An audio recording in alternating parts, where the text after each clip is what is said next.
آج آپ کو بھی غدار کہا جا رہا ہے، آپ کو بھی غداری کے مقدمات میں ملوث کرنے کی دھمکیاں دی جا رہی ہیں۔ تو ہم نے تو بھائی ہمیشہ سے یہ جو غدار کا ٹیگ لگانے والے لوگ ہیں اور غداری کے سرٹیفکیٹ تقسیم کرنے والے لوگ ہیں، ہم نے تو ان کی ہمیشہ سے مخالفت کی ہے۔ اب آپ بھی اس کی زد میں آ رہے ہیں تو ویلکم ٹو دا ٹریٹرز کلب، ہم آپ کو خوش آمدید کہتے ہیں غداروں کے کلب میں۔ آج کیونکہ عمران خان صاحب ہیں، تحریک انصاف کے بہت سے لیڈر یہاں پہ بیٹھے ہوئے ہیں، تو آپ کو فوڈ فار تھاٹ دینا چاہتا ہوں کہ آپ ذرا سوچیں کہ جب آپ حکومت میں آتے ہیں تو کیا وجہ ہوتی ہے کہ یہ پی ایف یو جے جو آج آپ کی ہوسٹ ہے، یہ آپ کی حکومت کے اقدامات کے خلاف عدالتوں میں چلی جاتی ہے۔ میں نے 2012 میں سپریم کورٹ میں پٹیشن فائل کی کہ یہ جو انفارمیشن منسٹری کا سیکرٹ فنڈ ہے اس کو آپ بند کریں، کیونکہ یہ جو سیکرٹ فنڈ ہے اس سے صحافیوں کو رشوت تقسیم کی جاتی ہے۔ اس وقت پیپلز پارٹی کی گورنمنٹ تھی، انفارچونیٹلی پیپلز پارٹی کی گورنمنٹ نے بڑی مخالفت کی ہماری، لیکن ہم نے کہا کہ یہ غلط بات ہے۔ اور اس کے بعد پھر بہت سے اور ایشوز تھے، جس کے بعد ہمیں غداری کے الزامات لگنے شروع ہو گئے، حملے ہو گئے۔ تو آج آپ کو بھی غدار کہا جا رہا ہے، آپ کو بھی غداری کے مقدمات میں ملوث کرنے کی دھمکیاں دی جا رہی ہیں۔ تو ہم نے تو بھائی ہمیشہ سے یہ جو غدار کا ٹیگ لگانے والے لوگ ہیں اور غداری کے سرٹیفکیٹ تقسیم کرنے والے لوگ ہیں، ہم نے تو ان کی ہمیشہ سے مخالفت کی ہے۔ اب آپ بھی اس کی زد میں آ رہے ہیں تو ویلکم ٹو دا ٹریٹرز کلب، ہم آپ کو خوش آمدید کہتے ہیں غداروں کے کلب میں۔ اس کی وجہ یہ ہے کہ میں ذاتی طور پہ ہمیشہ یہ کہتا ہوں کہ اگر کوئی مجھے غدار کہتا ہے تو 100 دفعہ کہے کہ میرے لیے فخر کی بات ہے۔ ہاں، اگر کوئی آپ کو پیٹریوٹ کہتا ہے تو پھر آپ ذرا مشکوک ہیں، کیونکہ پیپلز پارٹی پیٹریوٹ بنی تھی نا، پتہ ہے نا آپ کو۔ تو مسلم لیگ کے اندر بھی جو گروپ بنے تھے قائد اعظم کے نام پہ، پتہ ہے نا آپ کو کس طرح بنتے ہیں، برا نہ بنائیے گا سرور خان صاحب۔ تو اس لیے اگر آپ کو کوئی پیٹریوٹ کہتا ہے تو پھر آپ مشکوک ہو جاتے ہیں۔ ہاں، کوئی غدار کہتا ہے اس کا مطلب ہے کہ یار یہ بندہ جو ہے نا یہ اس راستے پہ چل رہا ہے جس پہ فاطمہ جناح چلی تھی۔ سب سے پہلے اس ملک میں مادر ملت محترمہ فاطمہ جناح کو جنرل ایوب خان نے کہا یہ انڈین ایجنٹ ہے، اور کہا کہ یہ غدار ہے۔ اس لیے آج کے پاکستان میں جب کسی سیاستدان کو غدار کہا جاتا ہے تو میں سمجھتا ہوں کہ اسے اس پہ اعتراض نہیں کرنا چاہیے، خوشی کے ساتھ کہیں کہ ہاں میں غدار ہوں، آؤ مجھے گرفتار کرو، آؤ میرے پہ مقدمہ چلاؤ۔ لیکن اگر کوئی فوجی ڈکٹیٹر جو ہے اس پہ آرٹیکل 6 کو ایبروگیٹ کرنے کا الزام ہے تو اس پہ مقدمہ ضرور چلنا چاہیے، اس کو کنوکٹ کیا گیا تو اس کو سزا بھی ملنی چاہیے۔ تو یہ شعیب شاہین صاحب جو ہیں یہ میری اس بات سے اتفاق کریں گے، انہوں نے بڑے خوبصورت طریقے سے آپ کو ڈیفائن کر دیا ہے کہ آئین کی خلاف ورزی ایک اور چیز ہے اور آئین کو ایبروگیٹ کرنا ایک اور چیز ہے۔ تو آئین کی خلاف ورزی پر آپ ایک مقدمہ چلا سکتے ہیں کہ بھئی تم نے ٹریفک سگنل توڑا ہے، تمہیں جرمانہ کرتے ہیں، لیکن ٹریفک سگنل توڑنے پہ آپ کہیں کہ تم غدار ہو، تم نے آئین ایبروگیٹ کیا ہے، تو یہ بات جو ہے یہ ناقابل قبول ہے۔ اس لیے پولیٹیکل گورنمنٹ کو فوجی ڈکٹیٹروں کے راستے پہ بالکل بھی نہیں چلنا چاہیے۔ اب یہ جس پی ایف یو جے کے سیمینار پہ آپ آئے ہیں، یہ وہ پی ایف یو جے ہے جس نے ہر مشکل وقت میں جب بھی آزادی صحافت پہ کوئی برا وقت آیا تو اس پی ایف یو جے نے اس پہ سڑکوں پہ بھی لڑائی لڑی اور عدالتوں میں بھی لڑائی لڑی۔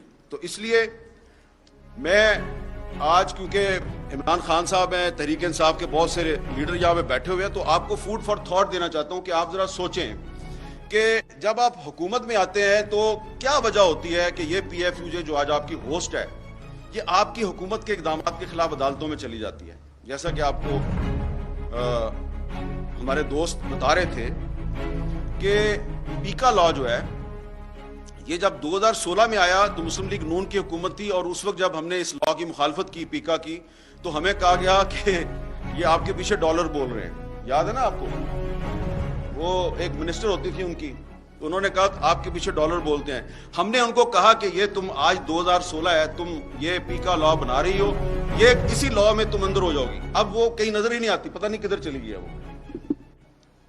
اچھا، اسی طرح پھر 2017 میں جب مسلم لیگ نون کی جو حکومت ہے اس نے ایک ایگزیکٹو آرڈر کے ذریعے تمام ٹی وی چینلز پر پابندی لگائی، تو ہم نے یہاں اسلام آباد میں ایک سکوت میڈیا کیمپ لگایا۔ ایک سکوت ڈھاکہ ہوا تھا، ہم نے کہا یہ سکوت میڈیا ہو گیا کیونکہ سارا میڈیا ہی بند کر دیا ہے۔ وہ فیض آباد میں دھرنا چل رہا تھا، اس کو روکنے کے لیے سارا میڈیا ہی بند کر دیا انہوں نے۔ تو یہ میں آپ کو اس لیے بتا رہا ہوں کہ کوئی بھی پولیٹیکل پارٹی ہو، پیپلز پارٹی ہو، مسلم لیگ نون ہو یا تحریک انصاف ہو، یہ پی ایف یو جے جو ہے یہ ہر حکومت کے دور میں جب بھی کوئی پابندی لگتی ہے تو یا تو ہمیں سڑکوں پہ آنا پڑتا ہے یا ہمیں عدالتوں میں جانا پڑتا ہے. تو یہ جو پی ایف یو جو ہے، اس پی ایف یو جے نے جب آپ نے پی کا آرڈیننس جو ہے وہ جب آپ نے لاگو کیا، اور میری انفارمیشن کے مطابق ڈاکٹر شیریں مزاری نے اس پر آبجیکشن کی تھی، لیکن اس کے باوجود وہ ایک کابینہ کا بائی سرکولیشن اجلاس جو ہے اس نے اس کی منظوری دی اور آپ نے اس کو لاگو کر دیا. تو ود ان 24 آورس انہوں نے مجھے لاہور سے کہا جی اس کو چیلنج کرنا ہے. یہ جمیل مرزا صاحب آگے میرے پاس، اگلے دن ہم نے بہت جلدی میں ایک پٹیشن تیار کی، اس میں آرگومنٹس بھی صحیح طرح نہیں لکھے، بس کر کے صبح جا کر 9 بجے عدالت میں ہم نے اس کو داخل کروایا. اور اس دن جسٹس اطہر من اللہ صاحب کا اللہ بھلا کرے کہ انہوں نے اس کا جو سب سے خطرناک اس کی جو کلاز تھی اس کو انہوں نے سسپینڈ کر دیا. اگر وہ سیکشن 22 اگر وہ اس دن سسپینڈ نہ کرتے تو آج یہ آپ یہاں پہ جو سیمینار کر کے کوئی چلا جائے گا، کوئی پتہ نہیں شاید جا سکے یا نہ جا سکے، کہیں کہاں پھنس جائے. لیکن یہ ہے کہ یہ شعیب شاہین صاحب تو پچھلے سیمینار میں بھی تقریر کر کے ابھی تک آپ صحیح سلامت پھر رہے ہیں. اگر وہ اطہر من اللہ صاحب اس سیکشن کو سسپینڈ نہ کرتے تو یہ بات کرنا آج یہاں پہ بڑا مشکل ہو جاتا. اس لیے یہ بات بالکل صحیح کی جا رہی ہے کہ ملٹری ڈکٹیٹر کے دور میں اور آج کے دور میں جو فرق ہے وہ یہ ہے کہ ملٹری ڈکٹیٹر کے دور میں آپ کو پتا ہوتا ہے کہ آپ کا دشمن کون ہے. یہ سویلین گورنمنٹ کے دور میں جو ایک آمرانہ قسم کے اقدامات لگتے ہیں تو وہ سامنے نہیں آتے، پتہ نہیں چلتا کون کیا کر رہا ہے. اسی طرح جو ایک تو پی کا آرڈیننس جو ہے، پی کا لا، یہ آزادی صحافت کے راستے کی بہت بڑی رکاوٹ ہے. ایک اور قانون ہے جو انگریز نے ہم پہ مسلط کیا تھا، 124A بغاوت کا مقدمہ. اور یہ 124A جو ہے یہ اس کی یہ ٹریجڈی ہے بہت بڑی پورے سب کانٹیننٹ کی، کہ ایک کشمیری جرنلسٹ ہے فہد شاہ، سری نگر میں اس کو جیل میں ڈالا ہوا ہے 124A کے تحت. اس پہ 124A لگائی ہے انڈین گورنمنٹ نے. اور یہاں پاکستان کی گورنمنٹ جو ہے اس نے علی وزیر جو elected member of the national assembly ہے اس کو 124A لگا کے اس کو جیل میں رکھا ہوا ہے. اور اس کی سپریم کورٹ نے ضمانت کی ہے، اس کی سندھ ہائی کورٹ نے ضمانت کیا ہے، لیکن علی وزیر کو باہر نہیں آنے دیتے. اور جب 124A کو ختم کرنے کے لیے کوئی سینٹ میں کوئی بل موو ہوتا ہے تو خواہ کوئی بھی گورنمنٹ ہو وہ اس کو پاس نہیں ہونے دیتی، اس کی مخالفت کرتی ہے. پی ٹی آئی کے دور میں جب رضا ربانی نے 124A کو ختم کرنے کے لیے بل پیش کیا تو اس کو ریجیکٹ کر دیا گیا. تو اس لیے اگر آپ چاہتے ہیں کہ پاکستان میں جو بولنے کی آزادی ہے اس کو تحفظ ملے تو یہ آپ کو پی کا لا ختم کرنا ہوگا، آپ کو 124A ختم کرنا ہوگا، آپ کو آفیشل سیکرٹ ایکٹ ختم کرنا ہوگا، اور آرٹیکل 19 جو ہے، آرٹیکل 19 میں آپ کو امینڈمنٹ کرنی پڑے گی. آرٹیکل 19 میں امینڈمنٹ اس لیے کرنی پڑے گی کہ آرٹیکل 19 میں کچھ ایسی شرائط ہیں کہ آپ کی جو بولنے کی آزادی ہے اس پر پابندی ہے. مثلا اگر کوئی آدمی جو ہے یہاں پہ آگے اس سٹیج پہ آ کے تھوڑی دیر بعد کو کوئی بھی میرے بعد آنے والا مقرر یہ کہتا ہے کہ پاکستان امریکہ کا غلام ہے اور پاکستان کو امریکہ کی غلامی نہیں کرنی چاہیے، آپ کو پتہ ہے یہ آرٹیکل 19 کی خلاف ورزی ہے. بہت سے لوگوں کو نہیں پتا اس بات کا.